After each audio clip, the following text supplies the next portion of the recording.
ERIC is also known as Education Resources Information Center and it is provided by the Department of Education US. US का जो Department of Education है वो इसको provide करता है. Most of the research papers here are available in the full, जो आपके full text में PDF आपको मिल जाएगा. कुछ ऐसे हैं जो आपके freely यहाँ पे available नहीं है, पर इसका बेसिकली ये किस डिसिप्लिन के पेपर्स यहाँ पे रहते हैं, केवल एजुकेशन के लोग और जो साइकोलॉजी के लोग हैं वो लोग इनको एक्सेस कर सकते हैं. और कैसे हमें एरिक में देखना है ये मैं आपको दिखाती हूँ. You will go to the Google and you will type ERIC. आप एरिक जैसे ही यहाँ पे टाइप करते हैं तो आपके सामने जो सर्च है वो आ जाएगी. देखिए, तो यहाँ पे you will write your keywords. जो भी आपके कीवर्ड्स हैं आप यहाँ पे मेंशन करेंगे.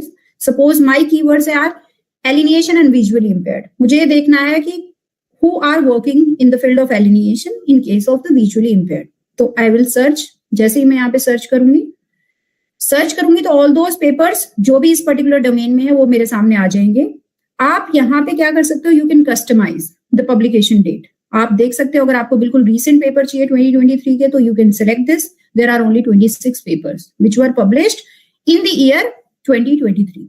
अगर आपको लास्ट 5 ईयर का चाहिए, लास्ट 10 ईयर का चाहिए, जनरली क्योंकि हम लोग रेफर जो करते हैं रिव्यू के लिए we use the last 10 year papers. Sometimes हम उससे पीछे भी चले जाते हैं, तो accordingly you can customise your publication dates. ऐसे ही यू कैन कस्टमाइज कि आपको स्पेसिफिकली कौन सी टर्म्स के ऊपर आप काम कर रहे हो. These descriptors are your keywords.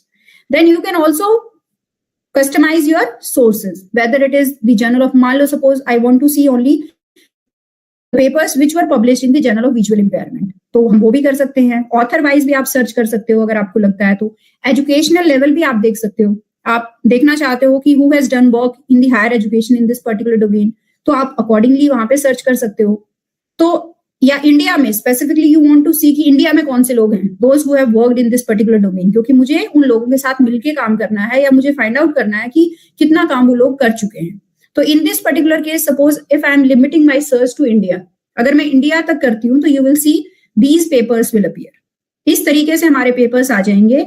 और कुछ जो पेपर्स हैं देखो, if it is mention download the full text, it means it is in the full text form. वो आपका फुल टेक्स्ट है. आप उसको क्या कर सकते हो, simply you will click on this और ये आपको फ्रीली पेपर मिल जाएगा यहाँ पे. ठीक है, तो इन दिस वे आप चेक कर सकते हैं कि कौन कौन से हमारे पेपर्स हैं, कौन कौन से लोग हैं. तो these are the people from India जिन्होंने इस पर्टिकुलर डोमेन में काम किया है. और इससे आपको आइडिया हो जाएगा कि how many people are working in this particular area. और अगर आपका एरिया से रिलेटेड कोई पर्सन काम कर रहा है तो आप इजिली उनको कॉन्टेक्ट कर सकते हैं, क्योंकि यहाँ पे जब आप इनको क्लिक करेंगे तो पूरी डिटेल आ जाएगी ऑथर की. Suppose like let me click on this paper. First paper पे ही क्लिक करते हैं. देखिए, तो इसमें आपका जब जैसे ही आप इसका डाउनलोड करेंगे फुल टेक्स्ट को, it will give you the complete detail कि जो ऑथर्स हैं वो कहाँ से हैं, पूरी की पूरी कब पेपर आपका पब्लिश हुआ है. ये इसकी जो इस पर्टिकुलर जर्नल में जो ऑथर्स की डिटेल है वो लास्ट में है. This was the tool that they have used. तो all the details will come there. सारी की सारी डिटेल आ जाएंगी. तो but it is specifically for those people who are working in the area of education. तो एरिक को इस्तेमाल वही लोग करेंगे जो लोग एजुकेशन के फील्ड में काम करते हैं.